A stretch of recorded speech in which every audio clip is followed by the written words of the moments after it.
नमस्कार, डी24 तास paid news channel तुम्ही पाहू शकतात. आदिवासी बांधवांच्या जमीन हडप करणाऱ्यावर कठोर कारवाई करा. सोनवणे सिंग यांनी आज जिल्हाधिकारी यांना निवेदन दिले. वारंवार आदिवासींची दिशाभूल करून काही सुवर्ण समाजाच्या माध्यमातून जमिनी हडप करण्यात येतात. या संदर्भात सोनवणे यांनी प्रतिक्रिया देताना सांगितले. तसेच शासनाने तो निर्णय घेतलेला आहे, परंतु 1956 नुसार आदिवासींची जमीन ही जर संस्था किंवा एखाद्या शासनाने घेतली असेल किंवा खरेदी खत केली असेल किंवा काही केलेलं असेल तरी सुद्धा देखील ही जमीन किंवा बिगर आदिवासींनी घेतली असेल तरी सुद्धा ती जमीन आदिवासींना मूळ मालकाला परत देण्याचे असे निर्णय घेण्यात आलेले आहे. असून सुद्धा इतर पाटील समाज हे जाणीवपूर्वक यांना कायद्याची पूर्ण माहिती असताना देखील यांनी जाणीवपूर्वक त्या जमिनी यांना घेण्याचा हडप करण्याचा प्रयत्न केलेला आहे.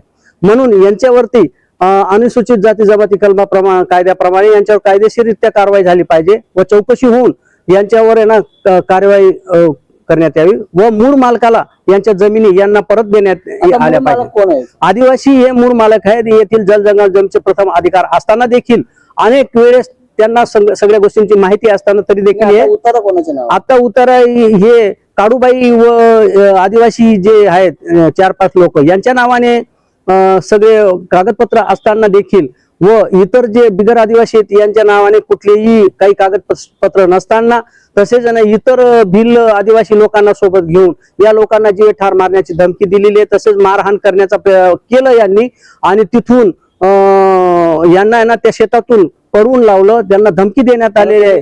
जिल्हाधिकारी यांना निवेदन दिलं काय सांगा. आम्ही जिल्हाधिकाऱ्यांना एकच विनंती करतो की असे लोकांवरती तात्काळ आणि वेळीच कायदेशीर कारवाई करावी आणि यांच्या कायदेशीरित्या चौकशी होऊन यांचा बंदोबस्त करण्यात यावा. अन्यथा हे आदिवासी हे शेतीपासून वंचित होतील किंवा यांच्या जीवितास मोठा धोका होण्याची संभावना आहे.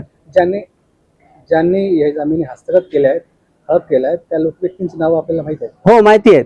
भैया पूनमचंद भिका पाटील, अरुण लहू पाटील, भैया देवमन पाटील,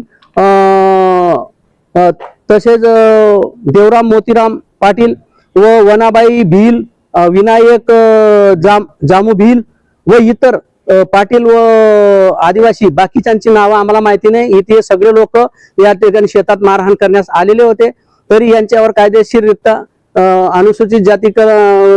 अनुसूचित जाती जमातीच्या कलमाखाली त्यांच्यावर कायदेशीररित्या गुन्हा दाखल करून यांची जमीन मूळ मालक हे आहेत यांची जमीन यांना परत मिळावी. किती वर्षापासून त्यांनी ही जमीन हस्तगत केली असेल तरी बी 2-4 वर्षापासून किंवा 4-5 वर्षापासून त्यांनी ते घेतलेली आहे. या लोकांना ते दादागिरी करतात, भयंकर यांना दांड आहेत, त्यांची एकजुटी आहे असल्या कारणाने हे यांच्यावर अन्याय अत्याचार करतात. म्हणून यांची जमीन यांना परत मिळावी.